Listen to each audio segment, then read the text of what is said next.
two racetracks. One that hosts some of the biggest horse races in the world by day. Another that comes alive at night. During the holiday season, horse racing in Hong Kong is electric.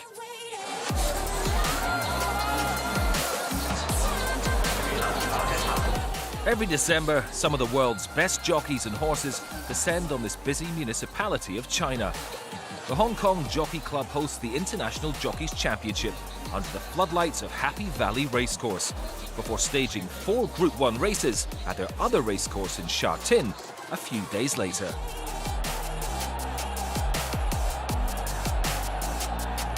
Director of Racing Business and Operations at the Hong Kong Jockey Club is William Nadar. It's a lot of preparation in terms of coordination, especially with overseas participation, and then coordinating the travel and getting everything together with the quarantine, setting up the track work, getting to the race day, making sure we have all of the elements together, the barrier draw, the gala party. There's a lot of pieces, but we have a great team in place that they know what to do, and they've done it year after year, so we have it down to a science. But at the end of the day, we want to make sure that the people who come to the races and watch through simulcasting, whether it be domestically in Hong Kong or internationally, see the very best. The International Jockeys Championship draws together 12 of the world's best riders from 7 different jurisdictions. The jockeys go head-to-head across 4 races, in which they are allocated their horses through the drawing of lots. Australian Zach Purton clinched the title last year. 3, 2, 1. They're always great to ride in, being able to pit yourself up against the best riders from around the world that come for that series on that night. And the horses there got to be very quick out of the gates, they've got to be very sharp on the turns. You know, you come down the rock into that sharp turn into the straight. You need a lot of luck and a lot of things to go your way. It's great when you get a start in it. It's even better if you can win it. The opening leg demonstrated just how fast the course is, with Ireland's Colin Keane clinching victory in under a minute on the 1,000-metre track. What a dream start for the young Irishman. Special Stars is tearing away with the first leg. Special Stars, welcome to Hong Kong, young man. Last year's overall runner-up, Sylvester de Souza, finished just over a length back in second to register some early points on the board. And in the next race, the Brazilian, who races out of the UK, managed to go one better by leading from the front for much of the race. Glory Star with an almighty lead. Castellano's got him in sight though on Good For You. It's Glory Star all the way from Good For You and CP Power third. De Souza repaid the punters who had faith in him, eclipsing his performance in the first race.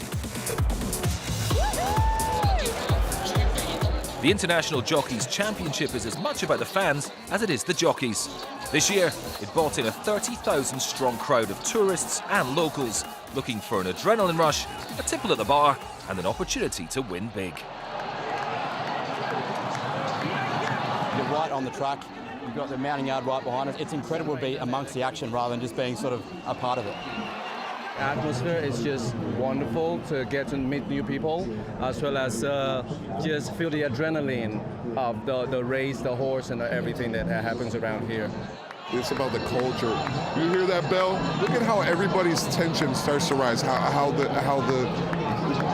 adrenaline starts to glow. Adrenaline to it, and everybody's aura starts to glow. It's like they want to see their horse win, and that's the beauty of it.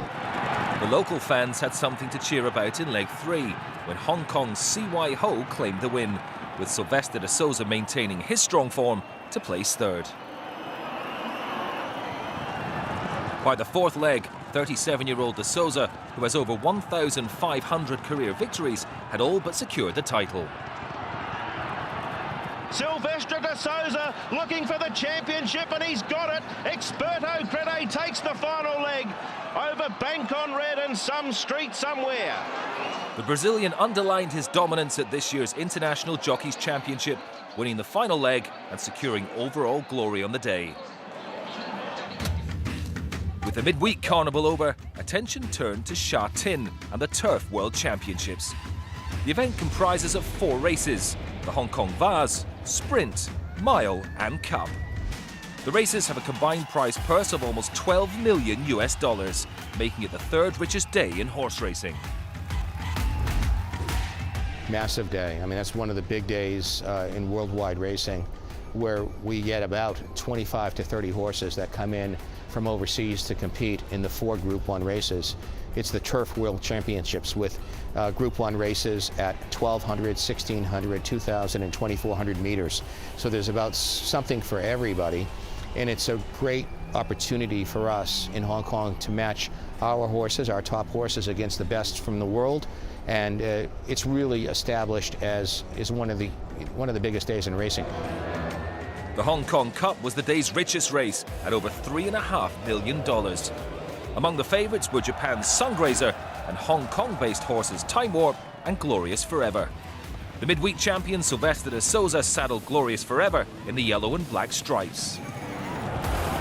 Now a neck, almost on terms. They're clear from Northern Superstar. Sungrazer and Deirdre winding up late. Glorious Forever fends off his brother. It's like an old backyard stoush between Glorious Forever and Time Warp. Deirdre late. Glorious Forever has won the cup from possibly Deirdre and Time Warp. Sylvester de Souza picked up from where he left off with a perfectly executed front-running ride on Glorious Forever.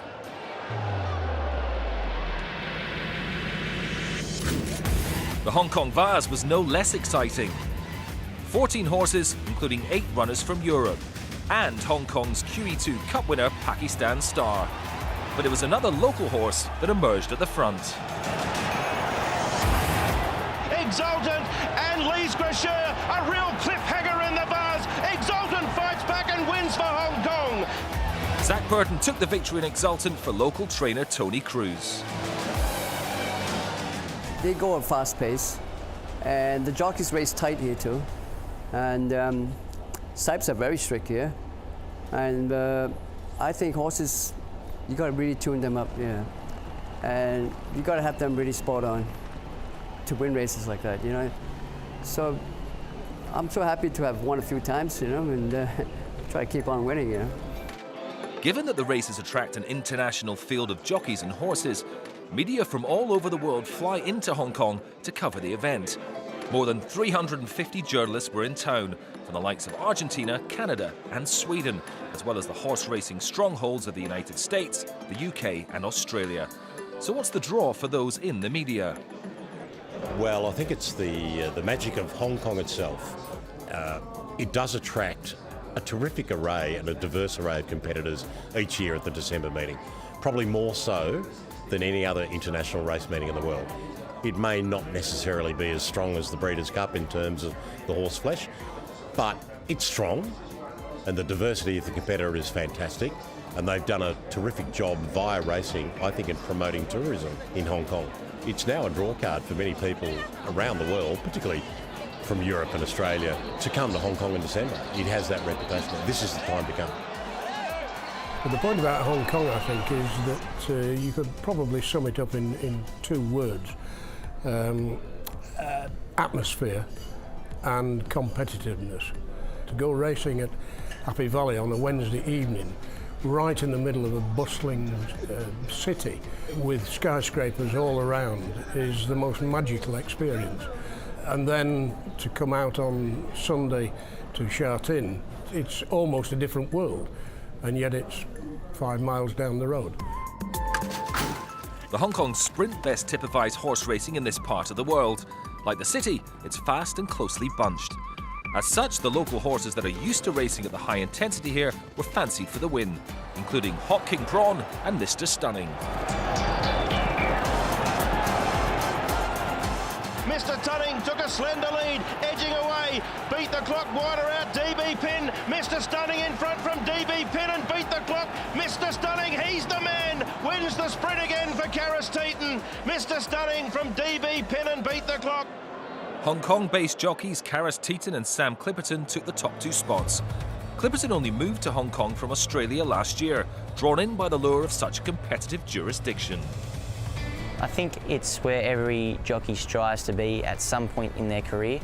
Obviously you have your game tactics before you go out, you have your plan, what you would like to happen, what the ideal circumstances are, but You've also got to be ready to go to plan B, C, D or E. You know, there's so many different things that can happen as the gates open. You need to be ready to adapt to any situation. I think every jockey that leaves this place has learnt a hell of a lot. It's a place that it makes you sharper, it makes you a good operator for racing and business-wise. And like I said, I think it's a place where everybody strives to be. Another attraction for the jockeys is the calibre of horses. One of those is Beauty Generation, who's ranked the world's 6th best horse. The gelding headed into the mile unbeaten on his last 4 starts. Beauty Generation 5 in front. Viv Lawson, Southern Legend. He is invincible, Beauty Generation. What a champion he's going to be. What a champion he already is. Beauty Generation cleared the line some 3 lengths ahead of the pack, giving Zach Purton his 2nd victory of the day. There's a lot of variables that go into it, and then when you do finally win, that's what makes it that much more special, because you know it's not a fluke, you know it's a lot of hard work and everything's come together. And halfway through the race you think, oh, you know, this is going to be tough to getting it done, and you know, you got the relief, you got the satisfaction, you got the adrenaline. You know, it's a great feeling.